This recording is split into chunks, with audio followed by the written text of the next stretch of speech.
A las 11:40 p.m. del 14 de abril de 1912, el Atlántico Norte estaba en calma, inusualmente en calma. El tipo de quietud que los viejos marineros desconfiaban, sin olas para atrapar la luz de la luna, sin fosforescencia para delatar la presencia de hielo. Los vigías en el nido de Cuervo no tenían binoculares. Habían sido extraviados durante una reasignación de oficiales de último minuto en Southampton, y nadie había considerado el asunto lo suficientemente urgente como para resolverlo. Frederick Fleet miró fijamente a la oscuridad con nada más que sus ojos y el frío quemándole la cara. Cuando finalmente lo vio, una sombra más oscura que la noche, quizás 60 pies por encima de la línea de flotación. Tenía aproximadamente 37 segundos para reaccionar. Tocó la campana 3 veces y levantó el teléfono hacia el puente. Sus palabras fueron precisas. Iceberg, justo por delante. Si investigaciones como esta mantienen su atención, la ingeniería, las decisiones humanas, los momentos donde la certeza se convierte en catástrofe, considere suscribirse. Estamos trabajando hacia nuestro primer millar, y su presencia aquí hace esto posible. El primer oficial William Murdoch ordenó el timón a todo estribor y máquinas, a toda máquina hacia atrás. El barco comenzó a girar. Por un momento, pareció que la maniobra podría tener éxito. La proa viró lentamente a babor, y el iceberg pasó a lo largo del lado de estribor, en lo que pareció ser un golpe de refilón. Algunos pasajeros no sintieron nada en absoluto. Otros describieron una leve sensación de raspado, como una uña arrastrada sobre seda. El capitán Edward Smith, que había estado descansando en su camarote, llegó al puente a los pocos minutos. Preguntó qué habían golpeado. Debajo de la línea de flotación, el daño ya estaba hecho. El iceberg no había perforado un agujero a través del casco. Había hecho algo peor. A lo largo de una sección de 300 pies de la proa de estribor, el impacto había doblado las placas de acero hacia adentro, haciendo saltar remaches y abriendo costuras al mar. El agua inundó los compartimentos delanteros a una velocidad de 7 toneladas por segundo. El diseñador del barco, Thomas Andrews, fue convocado desde su camarote. Descendió a las cubiertas inferiores con una linterna y una certeza creciente. Las matemáticas eran absolutas. 5 compartimentos estaban abiertos al océano. El Titanic podría flotar con 4 inundados. No podría flotar con 5. Andrews entregó su conclusión al capitán, con la calma de un hombre que había construido el barco, y ahora entendía precisamente cómo moriría. 90 minutos. Quizás 2 horas. El capitán ordenó descubrir los botes salvavidas. La hora era las 12:05 a.m. La mayoría de los pasajeros aún dormía. El Titanic llevaba 224 almas esa noche. Tenía capacidad de botes salvavidas para 178. Las regulaciones que regían su construcción habían sido escritas en 1894, cuando los buques más grandes a flote desplazaban aproximadamente 10.000 toneladas. El Titanic desplazaba más de 46.000. La Junta de Comercio no había actualizado sus reglas. White Star Line había, de hecho, excedido el requisito legal. Podrían haber llevado menos botes. Se habían instalado pescantes adicionales, diseñados para sostener botes salvavidas adicionales, pero se tomó la decisión de no usarlos. El paseo se vería abarrotado. Los pasajeros podrían sentir la precaución innecesaria para un barco tan manifiestamente seguro. Para las 12:45 a.m., la proa se había asentado notablemente. La cubierta de pozo delantera estaba anegada. Los operadores de radio Jack Phillips y Harold Bright enviaron llamadas de socorro a la oscuridad. CQD, luego la señal más nueva, SOS. El Carpathia respondió desde 58 millas al sureste. Su capitán calculó la llegada en 4 horas. Aún no sabía que al Titanic le quedaban menos de 2. El Californian yacía en algún lugar entre 10 y 20 millas al norte. Su operador de radio se había acostado. Sus oficiales vieron cohetes en el cielo y no actuaron. La investigación lucharía por explicar por qué 8 cohetes blancos, disparados en sucesión a medianoche, no merecieron una investigación. La evacuación fue vacilante, desorganizada y estratificada por clase. Los botes salvavidas abandonaron el barco medio vacíos. El bote número 1, con una capacidad de 40, partió con 12 personas a bordo. Algunos pasajeros se negaron a irse, confiando en la reputación del barco más que en la pequeña embarcación de madera, balanceándose sobre agua negra. En la tercera clase, las puertas cerradas y las barreras idiomáticas crearon confusión y demora. Para cuando el último bote se alejó, más de 1.500 personas permanecían a bordo.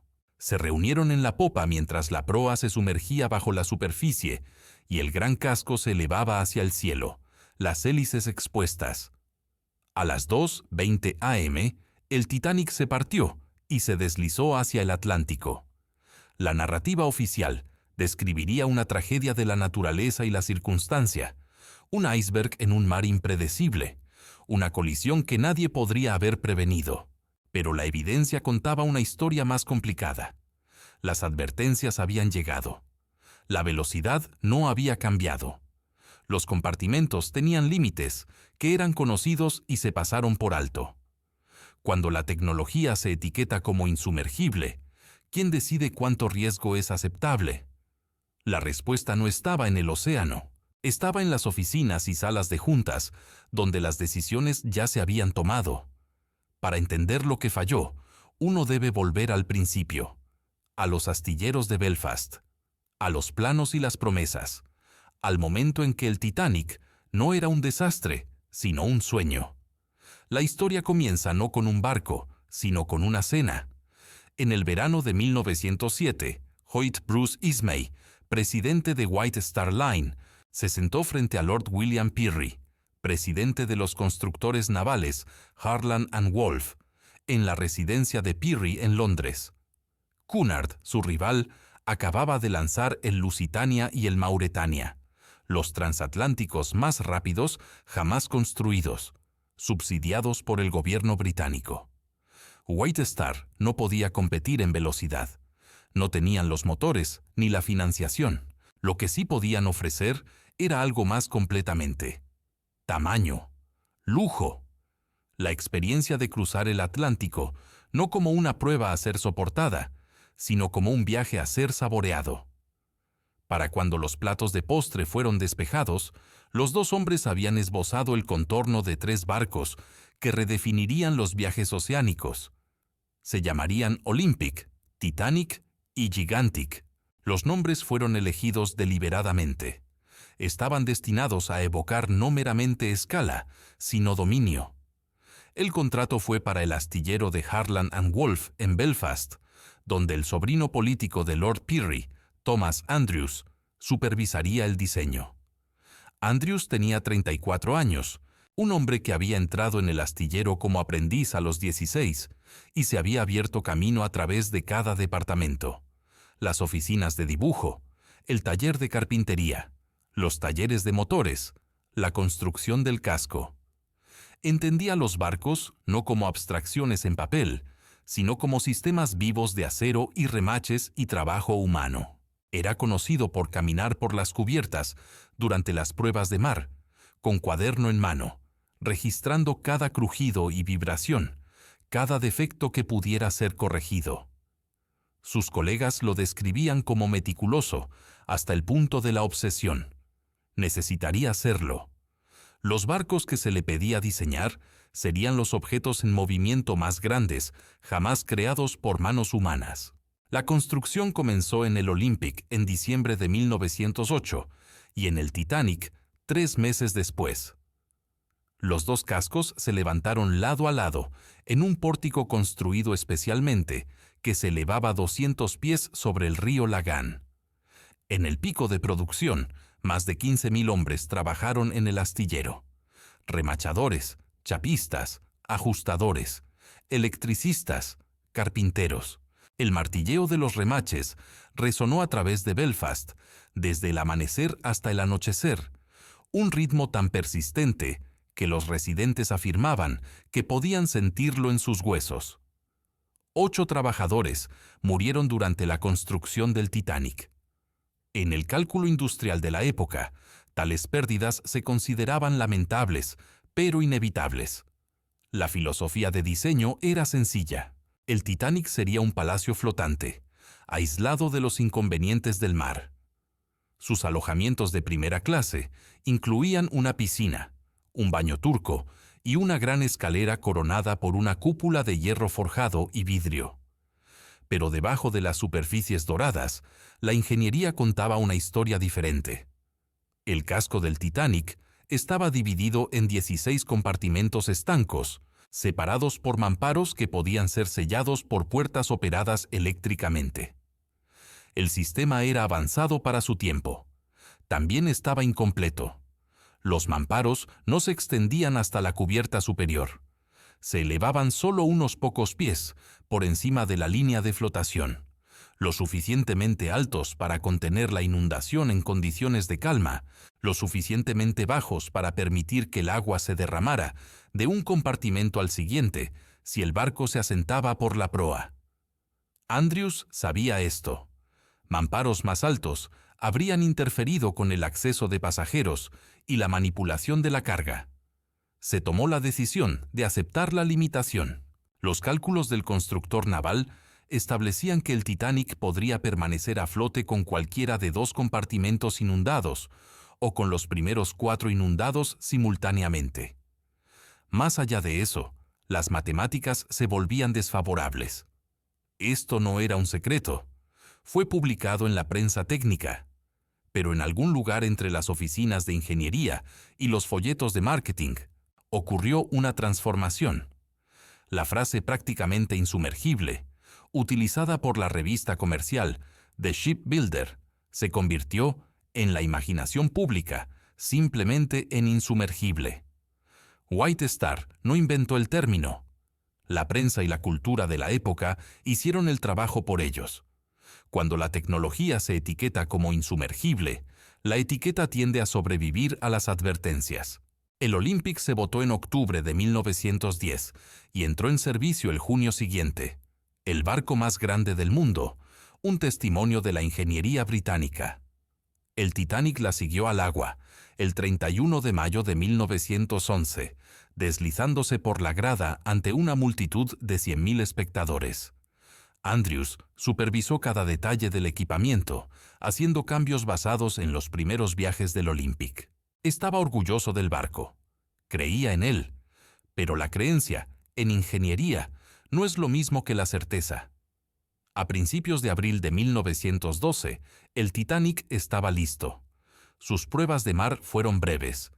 Un solo día de maniobras en Belfast Lough, acortado por el clima y la presión de programación. El inspector de la Junta de Comercio firmó la aprobación. Los botes salvavidas fueron probados. El casco fue declarado sano. El 10 de abril, partió de Southampton en su viaje inaugural, llevando pasajeros, carga y la confianza acumulada de una industria que se había convencido a sí misma de que el mar finalmente había sido dominado. Las advertencias comenzarían a llegar en días. La pregunta era si alguien escucharía. La partida de Southampton no estuvo exenta de incidentes. Mientras el Titanic se movía por el río Test, su inmenso desplazamiento creó un efecto de succión que rompió las amarras del transatlántico New York cercano, atrayendo al barco más pequeño peligrosamente cerca. Los remolcadores intervinieron. Se evitó una colisión por un margen de 4 pies. Algunos pasajeros lo tomaron como un presagio. Otros lo desestimaron como un inconveniente menor, el tipo de cosa que sucedía cuando buques de tamaño sin precedentes se movían a través de aguas confinadas. La demora duró 1 hora. A primera hora de la tarde, el Titanic estaba en marcha, dirigiéndose a Cherbourg para recoger pasajeros adicionales, luego a Queenstown, en la costa irlandesa. Para la noche del 11 de abril, había despejado tierra y girado su proa hacia Nueva York. La travesía había comenzado oficialmente. El capitán Edward John Smith comandaba el puente.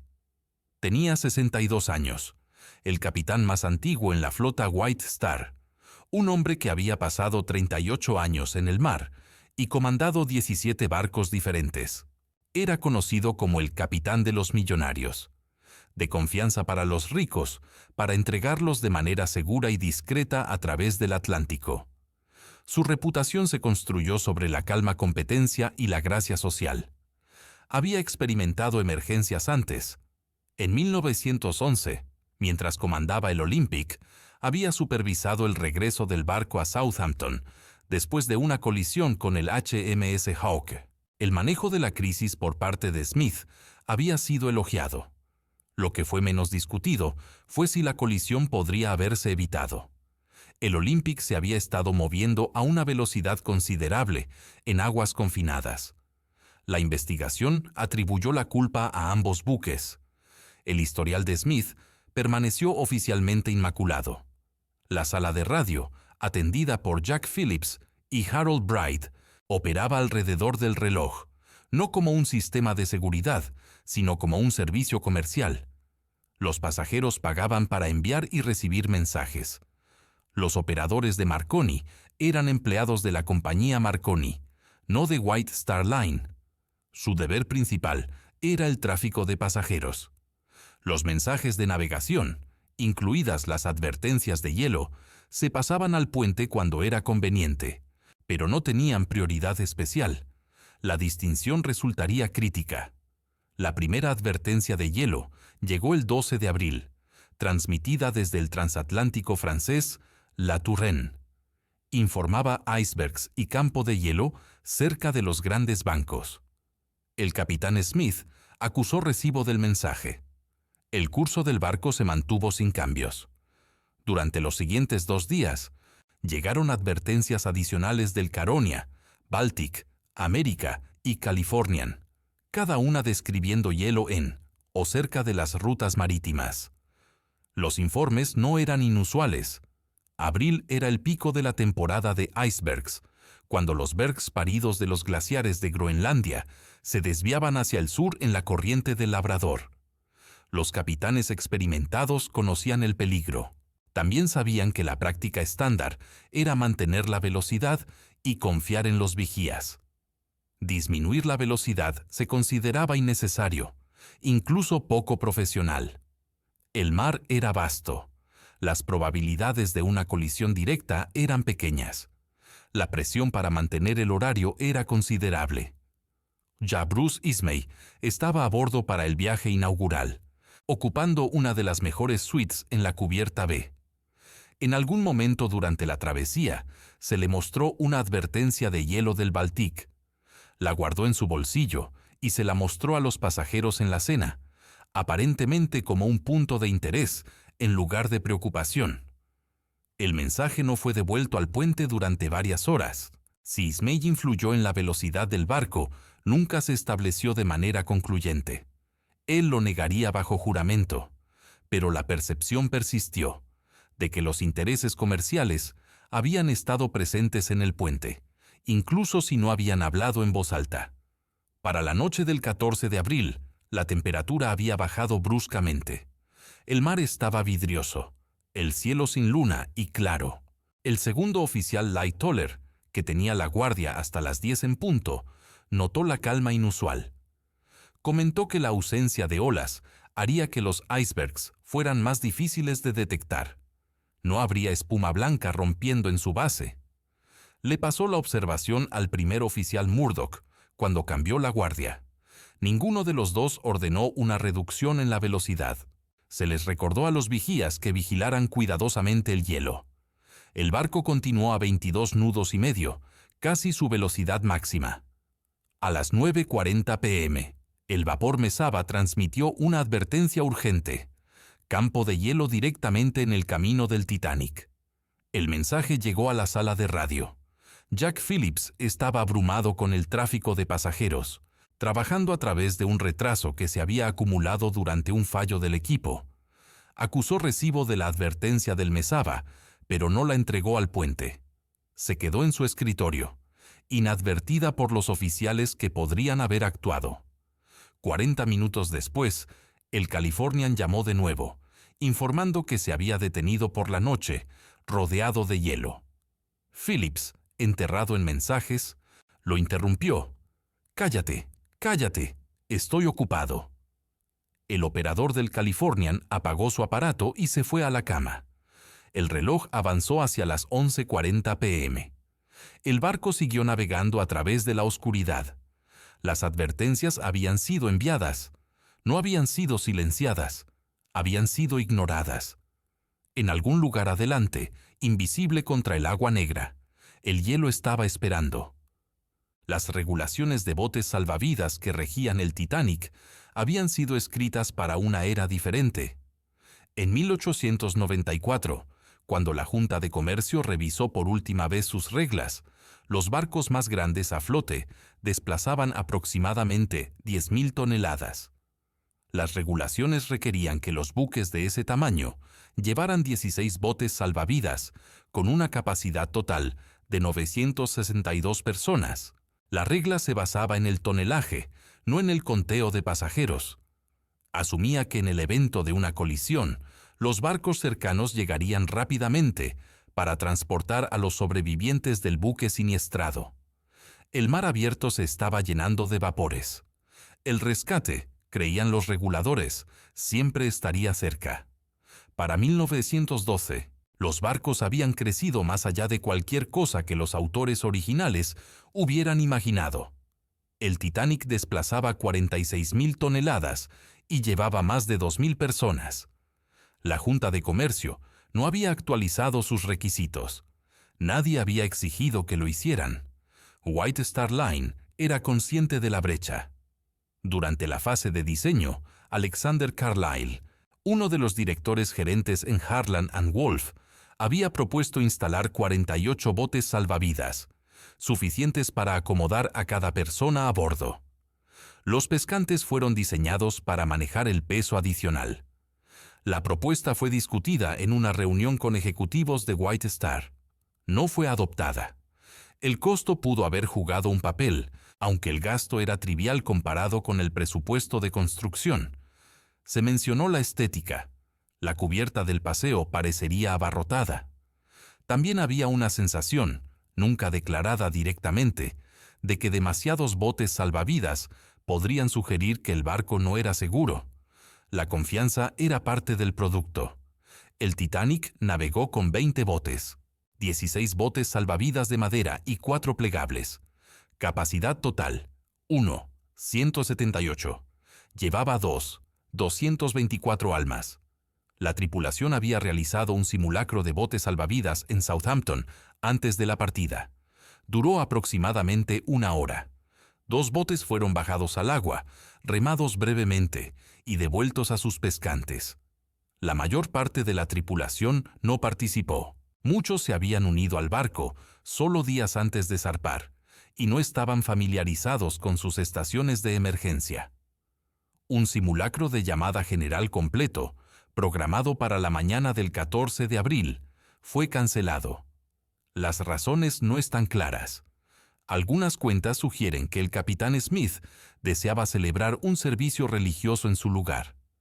Cualquiera que fuera la causa, el resultado fue que cuando llegó la emergencia, la tripulación no había practicado una evacuación coordinada. Los oficiales no estaban seguros de qué botes eran responsables. Los marineros no sabían cómo bajar correctamente los pescantes. A los pasajeros no se les había mostrado dónde encontrar sus chalecos salvavidas o cómo llegar a la cubierta de botes. Debajo de la línea de flotación, los espacios de ingeniería del Titanic zumbaban con el trabajo de casi 300 fogoneros, carboneros e ingenieros. El barco quemaba 600 toneladas de carbón por día, alimentadas a 29 calderas por hombres que trabajaban turnos de 4 horas en temperaturas que excedían los 100 grados. Eran el motor invisible del palacio flotante de arriba, paleando, transportando, sudando en la oscuridad mientras los pasajeros de primera clase cenaban ostras y cordero. Las divisiones de clase a bordo eran absolutas. Los pasajeros de primera clase ocupaban las cubiertas superiores, con acceso a la gran escalera, el gimnasio, el café parisien. La segunda clase disfrutaba de alojamientos cómodos, pero menos extravagantes en el centro del barco. Los pasajeros de tercera clase, inmigrantes con destino a nuevas vidas en América, estaban alojados en las cubiertas inferiores, separados de las clases superiores, por puertas cerradas y escaleras que no conectaban. La segregación no era meramente social, era estructural. En una emergencia, los pasajeros de tercera clase necesitarían navegar por un laberinto de pasillos y escaleras para llegar a la cubierta de botes. Muchos hablaban poco o nada de inglés. La señalización era mínima. Los mayordomos eran pocos. La suposición, incrustada en el diseño, era que los pasajeros de tercera clase esperarían mientras se atendía a los pasajeros de primera clase. Las matemáticas de la evacuación tenían una jerarquía incorporada en ellas. En la noche del 14 de abril, a medida que la temperatura bajaba y el mar se aplanaba a una quietud antinatural, las rutinas del barco continuaron sin ser perturbadas. La cena se sirvió en múltiples asientos. La orquesta tocaba ragtime en el salón de primera clase. Los pasajeros se retiraron a sus camarotes o se quedaron en las salas de fumadores. En el nido de cuervo, Frederick Fleet y Reginald Lee forzaron la vista contra la oscuridad, buscando formas que pudieran delatar la presencia de hielo. No tenían binoculares, solo tenían el frío y el silencio, y la fe de que alguien estaba vigilando por ellos. El barco fue diseñado para tener éxito bajo condiciones que sus arquitectos habían imaginado. El fallo vendría de condiciones que habían desestimado. Los compartimentos podían aguantar, el acero podía flexionarse, los remaches podían soportar la carga. Todo cierto, dentro de los límites. La pregunta que nadie había respondido era qué pasaba cuando se superaban los límites. Los ingenieros sabían los números. Los oficiales confiaban en el barco. Los pasajeros creían lo que se les había dicho. Y el hielo se desviaba hacia el sur en la corriente, indiferente a todo ello, esperando en la oscuridad. La colisión duró aproximadamente 10 segundos. Para aquellos en las cubiertas superiores, fue apenas perceptible. Una ligera sacudida, un raspado distante, el leve temblor de algo rozando contra el casco. Algunos pasajeros notaron fragmentos de hielo esparciéndose por la cubierta de pozo delantera. Un hombre recogió un trozo y bromeó sobre ponerlo en su whisky. En la sala de fumadores de primera clase, los juegos de cartas continuaron sin interrupción. Los motores, que se habían detenido brevemente, reanudaron su ritmo. Durante unos minutos, el Titanic pareció navegar como si nada hubiera pasado. El barco que no podía hundirse había sido golpeado, y casi nadie se dio cuenta. Debajo de la línea de flotación, la realidad era diferente. El iceberg había abierto el barco a lo largo de una sección de 300 pies del casco. No un desgarro limpio, sino una serie de placas abombadas y remaches saltados que permitieron que el mar se vertiera a través de huecos no más anchos que la mano de un hombre. En los compartimentos delanteros, la inundación fue inmediata y violenta. La sala de correo, ubicada en la cubierta más baja, se llenó en minutos. Los 5 empleados postales que habían estado clasificando cartas para la entrega en Nueva York trabajaron frenéticamente para arrastrar sacos de correo certificado a un terreno más alto. No sobrevivirían. En la sala de caldera 6, el mar irrumpió con tanta fuerza que los fogoneros apenas escaparon antes de que la puerta estanca se cerrara de golpe detrás de ellos. La luz de advertencia verde en el puente indicaba que los compartimentos estaban sellados. No indicaba cuánta agua ya había dentro. Thomas Andrews llegó al puente a los 15 minutos de la colisión. El capitán Smith lo había convocado inmediatamente, entendiendo que solo el diseñador del barco podía evaluar la verdadera extensión del daño. Andrews descendió a las cubiertas inferiores con una linterna y una creciente sensación de pavor. Se movió rápidamente a través de los compartimentos delanteros, observando la tasa de inundación, la altura del agua contra los mamparos, el ángulo en el que la proa comenzaba a asentarse. Las matemáticas eran implacables. 5 compartimentos estaban abiertos al mar. El barco había sido diseñado para flotar con 4 inundados. Un margen que había parecido generoso en las salas de dibujo de Belfast. Nadie había imaginado un iceberg golpeando con tal precisión, abriendo el casco a lo largo de una longitud que excedía cada escenario que los ingenieros habían probado. Andrews regresó al puente y entregó su veredicto al capitán Smith. El barco se hundiría. No había posibilidad de salvarla. Los compartimentos estancos, que habían sido el fundamento de la reputación del barco, ahora asegurarían su destrucción. A medida que la proa se hundiera más bajo, el agua se derramaría sobre las partes superiores de los mamparos, que no se extendían hasta la cubierta superior, e inundaría cada compartimento en sucesión. Andrews estimó 1 hora y media, quizás 2 horas. Smith preguntó si había algo que hacer. Andrews no respondió.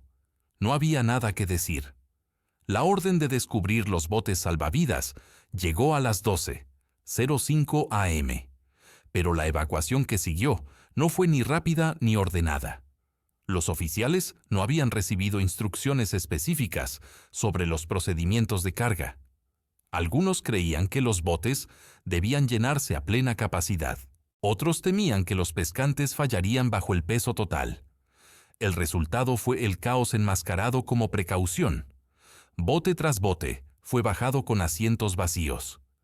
El bote salvavidas 7 llevaba 28 personas en una embarcación diseñada para 65. El bote salvavidas 1 partió con 12, dejando 40 asientos atrás. Los oficiales pidieron mujeres y niños, pero muchas mujeres se negaron a dejar a sus maridos. Otras simplemente no creían que el barco estuviera en peligro. La orquesta tocaba ragtime en la cubierta de botes. Las luces brillaban intensamente. La noción de que el Titanic realmente podría hundirse seguía siendo, para muchos pasajeros, inconcebible. En tercera clase, la situación era peor. Las puertas que separaban las cubiertas inferiores de las superiores estaban cerradas, ya sea para mantener el orden o para asegurar que los pasajeros de primera clase tuvieran prioridad. Algunos pasajeros de tercera clase encontraron su camino a través de pasillos de servicio o escalando escaleras de emergencia. Otros esperaron instrucciones que nunca llegaron. Para cuando las puertas fueron abiertas, la mayoría de los botes salvavidas ya se habían ido. En la sala de radio, Jack Phillips transmitía continuamente. El Carpathia respondió desde 58 millas de distancia. Su capitán ordenó velocidad máxima a través del campo de hielo, calculando la llegada a las 4:00 am. Phillips no le dijo que el Titanic se habría ido para entonces. El Californian, detenido en algún lugar en la oscuridad al norte, permaneció en silencio. Sus oficiales vieron los cohetes elevándose desde la cubierta del Titanic. 8 bengalas blancas, disparadas a intervalos, y debatieron lo que podrían significar. No despertaron al capitán. No investigaron. Para la 1:30 am, el agua era visible en la cubierta de pozo delantera. El ángulo se había vuelto inconfundible. Los botes salvavidas estaban casi todos. Más de 1.500 personas permanecían a bordo, y no quedaba nada para llevarlas. Lo que sucedió a continuación se mediría en minutos. La hora final se desarrolló con una terrible claridad. Para las 2:00 am, la proa se había hundido tanto que la cubierta de pozo delantera estaba completamente sumergida. La popa había comenzado a levantarse, elevando lentamente las enormes hélices de bronce fuera del agua. Los pasajeros que permanecían en cubierta se movieron instintivamente hacia la popa, trepando por las barandillas y aferrándose a cualquier cosa que pudiera retrasar lo inevitable. Las luces aún ardían. Un testimonio de la tripulación de ingeniería que permaneció en sus puestos debajo, manteniendo los generadores en funcionamiento, incluso mientras el agua se elevaba a su alrededor. Ninguno de ellos sobreviviría. Permanecieron porque las luces significaban que los pasajeros podían ver. Las luces significaban que la radio podía transmitir. Las luces significaban que aún había tiempo. En la sala de radio, Jack Phillips continuó enviando llamadas de socorro hasta que la energía finalmente falló. Harold Bright lo ayudó a transmitir hasta que el agua comenzó a inundar a través de la puerta. El capitán Smith los liberó del deber. La esencia de sus palabras fue la misma en cada relato. Ahora era sálvese quien pueda. Phillips se dirigió a la cubierta de botes y fue visto por última vez cerca de uno de los botes salvavidas plegables. Moriría de exposición en el agua. Bright sobrevivió, subido a bordo de un bote plegable, volcado después de horas en el mar helado.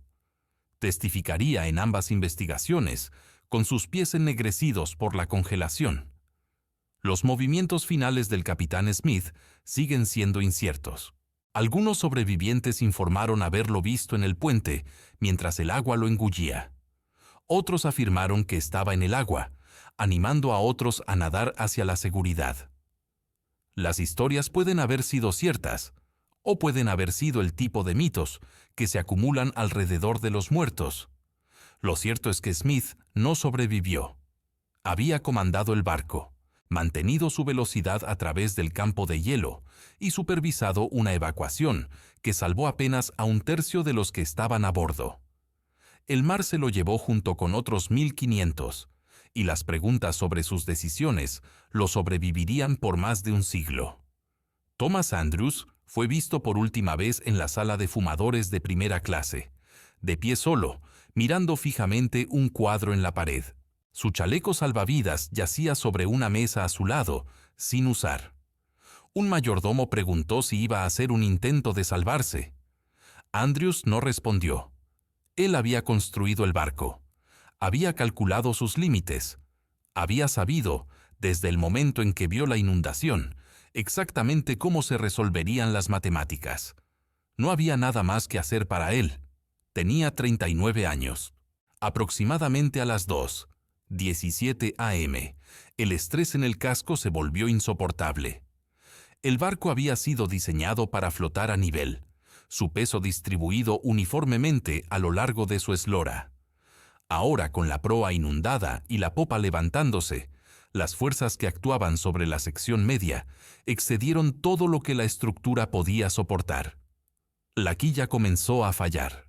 Testigos en los botes salvavidas escucharon un sonido que nunca olvidarían, un trueno profundo y atronador, como el desgarro de metal en una escala más allá de la experiencia humana. El barco se partió en dos entre la tercera y la cuarta chimenea. La sección de proa se precipitó hacia el fondo. La popa se asentó brevemente antes de comenzar su propio descenso. Los pasajeros que habían subido al punto más alto ahora se encontraron en una plataforma girando hacia la vertical. A las 2:20 a.m., la popa se elevó casi perpendicularmente al agua, se mantuvo suspendida por un largo momento y se deslizó bajo la superficie. El barco más grande del mundo había tardado 2 horas y 40 minutos en morir. El silencio que siguió fue roto solo por los sonidos de aquellos en el agua. Más de 1.500 personas habían ido al mar, llevando chalecos salvavidas que los mantenían a flote, pero no ofrecían protección contra el frío. La temperatura del agua era de 28 grados Fahrenheit, por debajo del punto de congelación, mantenida líquida solo por su contenido de sal. A esa temperatura, la hipotermia aparece en minutos. Los nadadores pedían ayuda a gritos. Sus voces se propagaban a través del agua en calma hasta los botes salvavidas que se desviaban a unos cientos de yardas de distancia. La mayoría de los botes no regresó. Los oficiales y pasajeros a bordo temían ser inundados. Esperaron. Las voces se hicieron menos. En 1 hora, el mar estaba tranquilo. Solo un bote salvavidas, comandado por el 5º oficial Harold Lowe, organizó un esfuerzo de rescate. Él trasladó pasajeros entre varios botes para crear espacio, luego remó de vuelta al campo de escombros. Sacó a 4 personas del agua. Una murió antes de la mañana. El Carpathia llegó a las 4:00 a.m., su tripulación escaneando el horizonte en busca de las luces del Titanic, y encontrando en su lugar una dispersión de botes salvavidas entre el hielo. El capitán Rostron había conducido su barco a toda velocidad durante la noche. Había esperado encontrar al Titanic herido pero a flote. En cambio, encontró 710 sobrevivientes y un mar vacío. En algún lugar debajo, a 2 millas de profundidad en la oscuridad del Atlántico, los restos ya habían llegado a descansar en el fondo del océano. Las primeras cuentas estaban siendo transmitidas. El mundo estaba a punto de enterarse de lo que había sucedido y de preguntar quién era el responsable. Las investigaciones comenzaron antes de que los sobrevivientes hubieran terminado de contar sus historias. El Senado de los Estados Unidos convocó audiencias a los pocos días de la llegada del Carpathia a Nueva York. La Junta de Comercio británica siguió con su propia investigación. Ambas buscaban las mismas respuestas. ¿Por qué se había hundido el barco? ¿Por qué habían muerto tantos? ¿Y quién era el responsable? La investigación estadounidense concluyó que el capitán Smith había fallado en escuchar las advertencias de hielo, que el barco había estado viajando demasiado rápido y que el Californian había ignorado las señales de socorro que podrían haber salvado a cientos. La investigación británica llegó a conclusiones similares, pero suavizó la culpa. El capitán Lord del Californian fue criticado pero no acusado. Ismay fue examinado pero exonerado. La Junta de Comercio, cuyas regulaciones obsoletas habían permitido la escasez de botes salvavidas, se investigó a sí misma y no encontró culpa. Nadie fue considerado penalmente responsable. Los muertos permanecieron muertos, y los vivos regresaron a sus posiciones. Pero el desastre cambió las cosas. La primera Convención Internacional para la Seguridad de la Vida Humana en el Mar se convocó en 1914, estableciendo requisitos que perduran hoy. Capacidad de botes salvavidas para cada persona a bordo, simulacros obligatorios, vigilancia de radio las 24 horas y la Patrulla Internacional del Hielo para monitorear las rutas marítimas del Atlántico Norte. Las reformas llegaron demasiado tarde para los 1.500 que murieron, pero aseguraron que ningún barco volvería a navegar bajo las mismas suposiciones. Los restos yacieron sin descubrir durante 73 años, 2,5 millas por debajo de la superficie. Cuando Robert Ballard lo localizó en 1985, las imágenes confirmaron lo que los sobrevivientes habían descrito. El barco se había partido en dos, proa y popa descansando a casi 2,000 pies de distancia.